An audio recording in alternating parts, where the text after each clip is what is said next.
একদিন এক শিয়াল খুব ক্ষুধার্ত হয়ে ঘুরে বেড়াচ্ছিল।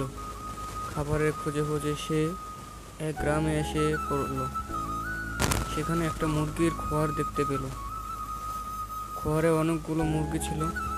শিয়াল ভাবলো, এই তো ভাগ্য খুলে গেল, এতগুলো মুরগি একটা পেলেই পেট ভরে যাবে। কিন্তু খোয়ার ছিল বেড়া দিয়ে ঘেরা, আর মানুষজনও কাছাকাছি ছিল, তাই সে চট করে কিছু করতে পারল না। তখন শিয়াল চালাকির আশ্রয় নিল। সে খোয়ারের কাছে গিয়ে মুরগিদের ডেকে বলল, ও মুরগি বোনেরা, তোমরা কি জানো, রাজ্যে এখন শান্তির ঘোষণা হয়েছে। এখন থেকে সব প্রাণী বন্ধু হয়ে যাবে। আমি এখন তোমাদের বন্ধু। এসো, বেড়া থেকে বেরিয়ে এসো, আমরা একসাথে খেলবো। একটা বুদ্ধিমান মুরগি তখন বলল, তাই নাকি? খুব ভালো কথা। তুমি একটু দাঁড়াও, আমি এখনই পাহারাদের কুকুরদের ডেকে নিয়ে আনি।